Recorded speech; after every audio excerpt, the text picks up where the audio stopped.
You're listening to a Frequency Podcast Network production. Hey there, this is Joe Fish, the lead producer at The Big Story. I apologize if I sound a little nasal right now. I have one of the 3,000 different respiratory viruses that seem to be going around at the moment. To mark the end of 2023 AD, we're all sharing our favorite moments from the show over this past year, and the episode that I chose to highlight is one we did. It was actually the first one we did in 2023 with Brendan Kerner, a journalist from Wired Magazine, who wrote about advances in the field of human hibernation and the impacts the technology would have on the future of space travel. I wanted to look back at this episode because A, it's pretty freaking cool, and B, with all the tumult and craziness going on in the world, as well as the stresses of the holiday season, the idea of sending myself into suspended animation for, 6 to 7 years didn't actually sound that bad to me. So I hope you guys enjoy this episode, and I hope you have a happy new year, and keep your eyes on the feed as we start to release new episodes in the year 2024. Every new year, reality takes one step closer to science fiction. This doesn't happen in some made-for-TV way, mostly, but as a process. Theories, experiments, research, failures, drawing boards, erasers, more research, and then, somehow, a scientist studying squirrels in Alaska gets a weird idea and tests it, and it works, and we're one step closer to sending humans to Mars. Okay, so sometimes it is like a movie. Without giving away too much, this episode is about going to Mars, but it is not about Elon Musk, so don't worry. It's about space travel, but it's about a lot more than that. You see, one of the biggest problems with getting to Mars, or anywhere else in space that isn't the moon, is how to keep human beings alive for that long. They need food and water and company and stimulation and exercise and all of that for years and years of a long journey in a tiny spaceship. And they can't just hibernate. Or can they? What if they could? And if they could, if we could turn human beings not off, but way down the way bears or foxes or that little squirrel up in the Arctic can? What would that mean for space travel? What would that mean for all of us?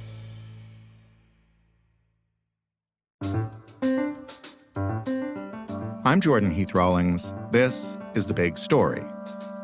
Brendan Kerner is a contributing editor at Wired and an author, most recently, of The Skies Belong to Us, Love and Terror in the Golden Age of Hijacking. Hey, Brendan. Hey, Jordan. How you doing? I'm doing really well. How are you? I'm doing all right. Thank you. Let's start maybe with the problem that we're maybe finding a solution to. What are the big challenges posed by sending humans all the way to Mars and back? The biggest one is weight. The fact that of the missions we sent to Mars, these unmanned rovers, really the heaviest thing we've gotten onto the surface is about 1 ton. Getting a crew of like 4 or 8 humans will be many, many multiples of that, in part because we have to land such some kind of vessel that can support them, and so they can live on Mars for a period of time to do experimenting or what have you. And the other part of it is that humans require a lot of sustenance in terms of food and water and oxygen.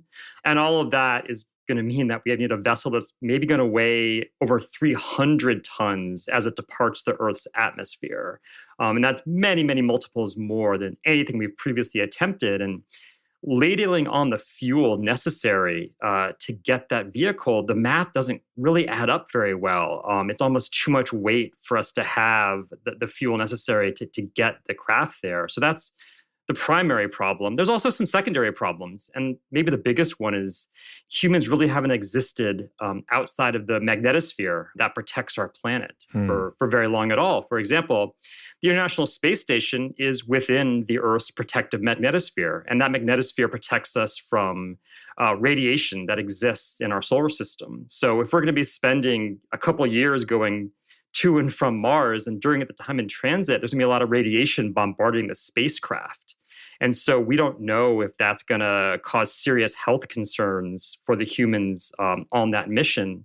And I think there's also the psychological elements as well. You're talking maybe 18 months there, 18 months back in the cold blackness of space with no companionship, except for the couple of people that you probably grow sick of pretty quickly. It could have some real consequence for mental health and therefore affect the performance of those astronauts once they reach their destination. So it's an enormously complex problem to get humans all the way to Mars.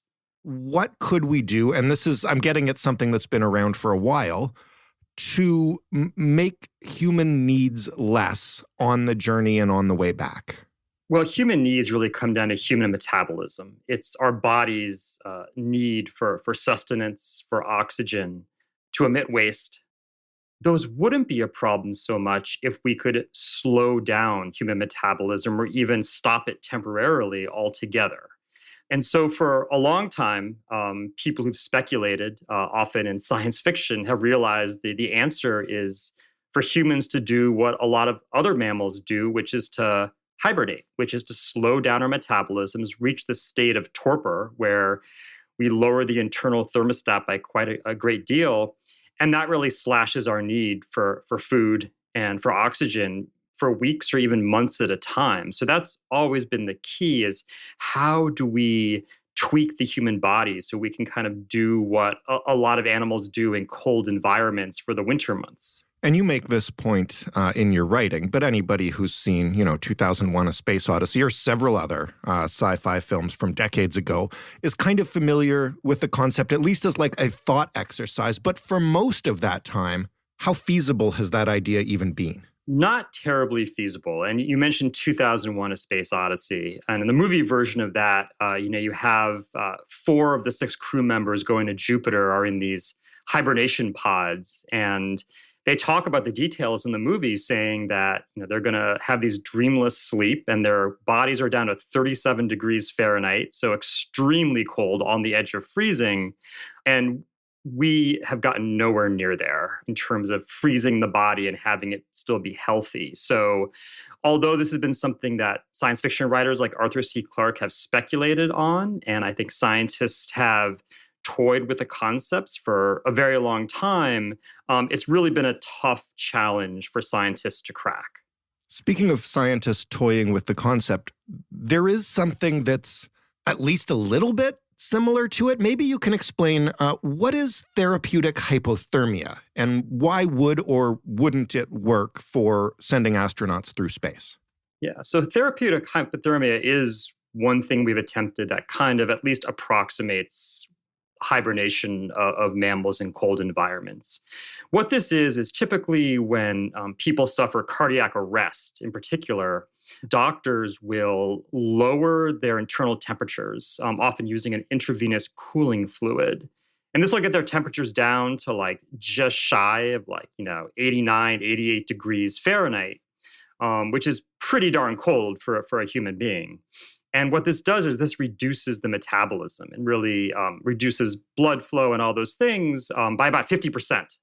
And that's great for a body that's trying to heal itself. That you want as much energy from the body dedicated to healing as you can, and not be concerned with things like feeding and inhaling oxygen and all those sorts of things. Mm-hmm. There's a big problem with this, though, is that our bodies are primed. When you lower the internal thermostat, we react by shivering. Right. And that makes things really difficult for a physician trying to heal somebody. So they need to administer, sedatives and anesthetics to people in therapeutic hypothermia, which means they can't breathe on their own. So they need to be intubated and need to be closely monitored. So it's a very tough medically. And for, a space mission, a mission to Mars, the last thing you want to do is, have really in-depth, intricate medical procedures being administered by people who are not physicians, who are astronauts, Right. and have people with tubes stuck down their throats and all those complicated things you really only want in a hospital setting. You don't want that on a cramped spacecraft for months at a time. So now we're getting to more authentic hibernation, and this is where your piece and the research itself gets really fascinating. So tell me about Kelly Drew and the Arctic ground squirrel. Who is she, and what makes this creature so fascinating? Sure. So Kelly Drew is a neuropharmacologist, and she's a native of Alaska, or at least grew up there. Talked the University of Alaska in Fairbanks into giving her some lab space. And she was working there one day, working on salmon brains. She'd gotten a small grant to analyze the brains of coho salmon, a very Alaskan project. And one of the professors at the university walked in and went up to her and said, I have a surprise for you. I want to show you something. Hold out your hands. And she held them out and closed her eyes. And she felt this, hard, furry lump being deposited in her hands. And she opened them up, and it was this little furry rodent curled up in the fetal position, felt like an ice cube in her hands, wasn't moving at all. And she assumed, well, this just must be a dead something you put in my hands. I don't know what. And the professor explained, no, this is actually an Arctic ground squirrel. And what they do is they hibernate for 8 months out of every year. And they're the most extreme hibernator on the planet. They get their internal thermostat. So their normal operating temperature is the same as ours, 98.6 degrees Fahrenheit. They get it down to 27 degrees Fahrenheit. So literally below the freezing point. Wow. And exists like that for 2/3 of every year. And she immediately thought, well, this is fascinating. What's going on in this little critter's brain that makes it able to survive in this extremely harsh condition, where it's colder than ice inside this thing's body? And that question in her mind, that curiosity about what's happening in this creature's brain, changed the course of her life. How old is this kind of research into how animals hibernate, and why and when did it start? Well, you certainly had curiosity about hibernation stretching back many centuries. But I would say that the advent of really serious research into hibernation really dates back to the beginning of the Cold War. And that was a time, in the United States particularly, you had a lot of money sloshing around in the pursuit of beating the Russians, beating the Soviets in the space race and this arms race. And so there were some people thinking, well, we haven't even gotten a satellite up yet, but, eventually we're going to have to go toe-to-toe with the Soviets, and that may include going to Mars and beyond. Let's look into this hibernation thing. And also there was a military component, that there was a lot of interest in saying, well, maybe we can hibernate soldiers in the winter and have them ready to do battle when conditions are harsh. So there was a lot of research going on, and a lot of this was going on in Alaska, because obviously a lot of the creatures up there do hibernate through the very cold winters. That's the farthest northern outpost we have in the United States. So you had a lot of scientists up there with tons of funding from this kind of military-industrial complex that were starting to interrogate the question of why do certain mammals, including Arctic ground squirrels and bears and a variety of others, why are they able to sleep through the winters and then kind of come out of that torpor as if nothing had ever happened? So that's really where it began. But I would say that there was a lull as the Cold War kind of atrophied into, détente, and there was increasingly less interest after the space race matured as well. And it was really, Kelly Drew and a couple of other researchers starting in the 90s were kind of the renaissance of hibernation research.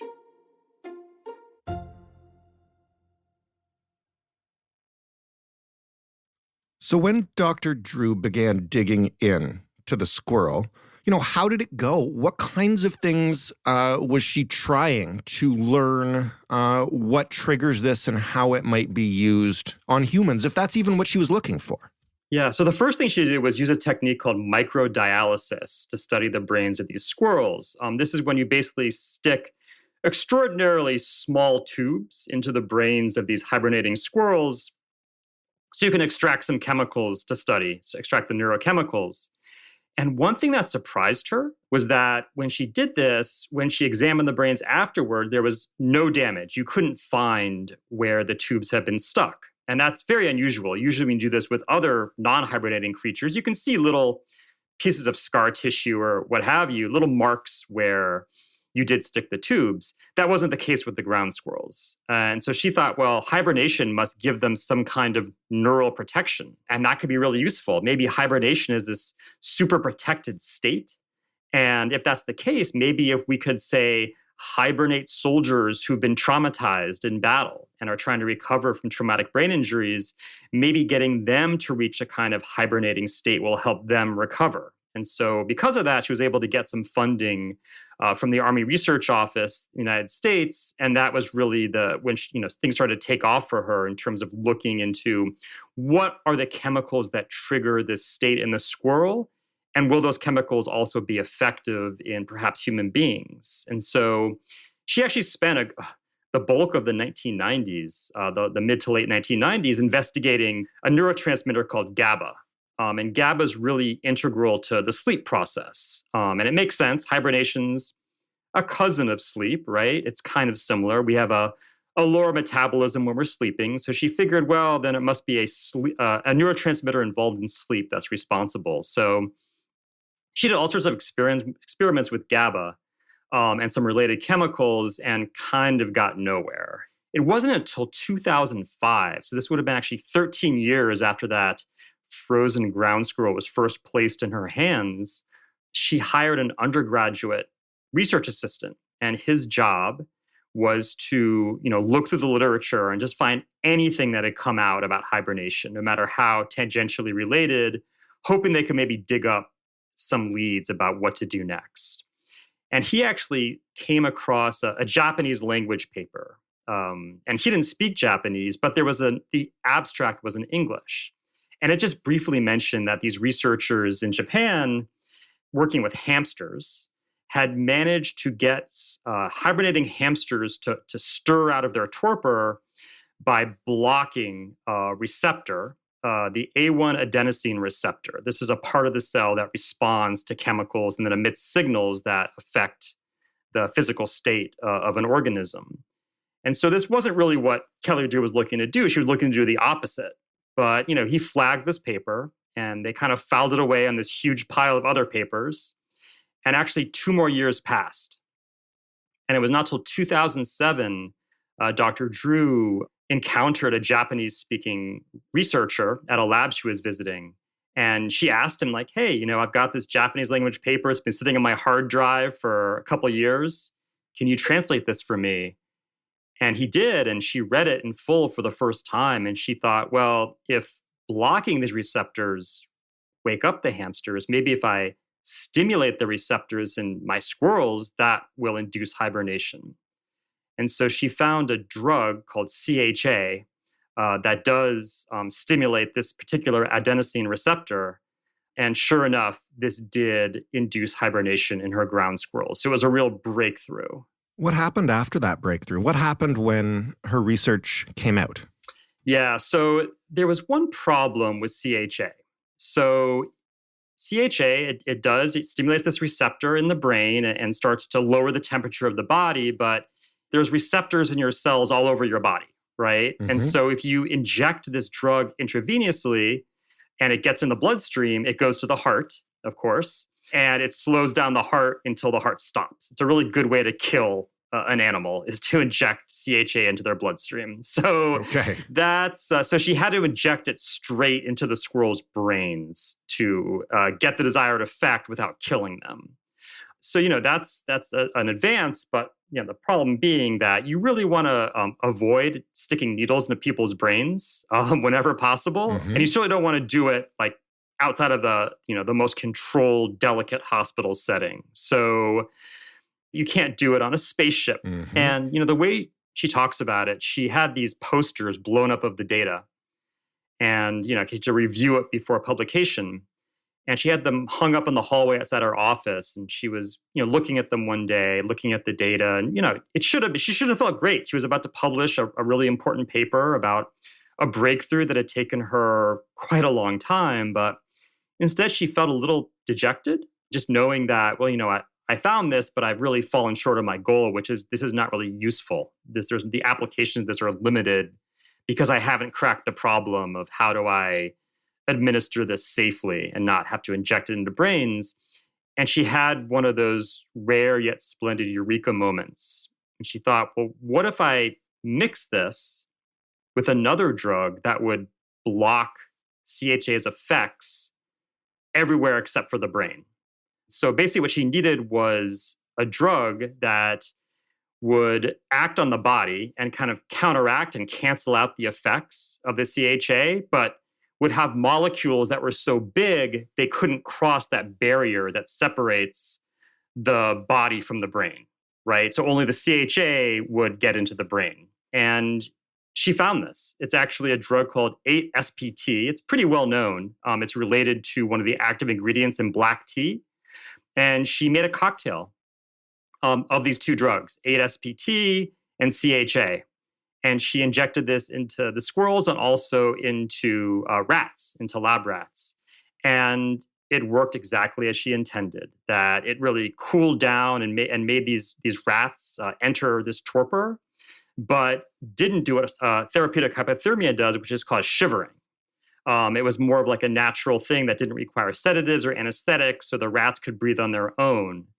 And this was really the breakthrough. And this is the drug cocktail she ended up patenting in 2014. She filed a patent application for it as something that she intended to be used primarily on traumatized soldiers on the battlefield, that you could administer this outside of a hospital setting intravenously, and it would help cool down and help these soldiers, wounded soldiers, enter torpor so their bodies could start to heal. So that takes us all the way from the 1960s and the space race up to the mid-2010s. Since that happened, how has this picked up steam with regards to its potential use in space travel? I know that things, I guess, started to move kind of rapidly, at least based on the pace of prior progress since then? That's exactly right. So around 2010, 2011, NASA was getting more serious about Mars. Setting a goal of we want to get to Mars by 2040 is kind of the loose goal of the program right now. And so they started getting more serious about investing in ambitious research that would help us accomplish that. And one of the people they enlisted is a man named John Bradford. He's the head of an engineering firm in Atlanta called SpaceWorks that tackles all sorts of kind of ambitious blue sky projects for, the military as well as NASA. And he started to get really serious about, well, how can we get astronauts into a torpid state to reduce their metabolisms and reduce weight? And he initially looked at therapeutic hypothermia as a potential solution and kind of understood the limitations of that and with the shivering and the anesthetic and all that. And then he encountered Kelly Drew's work when it was published. And so she signed on as a consultant. They arranged for her and another researcher to test this CHA 8-SPT cocktail on pigs, which are a little bit closer to humans than rats. Mm-hmm. They did that experiment, had very good results. And so it was this perfect dovetailing of NASA's growing interest in getting us to Mars by 2040 and Dr. Drew's breakthroughs kind of happened simultaneously. And after this began to sort of gather steam, NASA's interested, other organizations are interested. What comes next? And I guess what I'm trying to get to as we get close to wrapping this up is no progress for a long time, relatively rapid progress in the mid-2010s. And since then, what have we seen and how far away are we still? So there's a lot of activity on this front right now. And I write about this in my story. NASA's funding through its Space Medicine Institute down in Texas at Baylor University, they're funding a range of projects that are looking at potential routes towards human hibernation. One researcher I spoke to for the story, a man named Cliff Calloway, who's an emergency medicine physician at University of Pittsburgh, he talked to me about saying, well, I think that the ultimate solution may be partly Dr. Drew's cocktail and partly some things that I've experimented with in the emergency room and maybe another innovation that's being funded by NASA as well. You probably need a multi-pronged effort because the human body is so complex. But, he is literally right now setting up an experiment where he's going to make people torpid for like 20 hours at a time and see what the effects are. And he said to me, will we get to what an Arctic ground squirrel is at 27 degrees Fahrenheit, below the freezing point for 8 months? That's probably going to be a tough nut to crack, maybe too tough to ever really happen. But look at bears. Bears only get down to like the low 80s at most. So they're not really dipping their internal thermostat as much. And, we have a lot genetically similar to them and to a lot of hibernating animals. There are 3 branches of the mammalian family. There's us, the placentals, there's the marsupials, and there's a couple of these egg-laying mammals as well, like the platypus. All 3 of those branches have hibernators. And so the logical conclusion is that we have a hibernator as a common ancestor. And so in a lot of ways, this capability is inside of us. It's part of our genetic heritage, and we just need to find a way to unlock it. So while I think that the extreme hibernation of the Arctic ground squirrel is going to remain beyond our grasp, I'm pretty optimistic about our ability to reach some state of torpor that is going to help us make a safe mission to Mars. The last thing I want to ask you, we've talked a lot about Mars, and I know that's the thing that I'm interested in. It's the primary focus of your piece in terms of how this could help us get there. There's got to be a lot of other uses for something like this. Soldiers on a battlefield is one example. Are we going to see billionaires put themselves to sleep and wait out the climate crisis, or what? So this is something I maybe had the most fun thinking about when I was trying to, think about the long-term implications. And there was something kind of appealing about just shutting down and stepping away from the din of my own thoughts for a little while. And the other thing I realized, it's like kind of a form of time travel. If you can just kind of zip in and out of reality for weeks or months at a time, it's kind of like maybe the only attainable form of time travel. And I think people will be very curious to try it. And like you said, there can be uses to wait out global cataclysms. Obviously, you need someone to revive you, so that makes things a little hairier. But I think there are a lot of potentially interesting and maybe ethically thorny implications if we are able to master this ability to kind of turn ourselves off and on at will. It's a fascinating thing to talk about. Brendan, thank you so much for this. Oh, thank you so much for having me. Brendan Kerner writing about hibernation in Wired.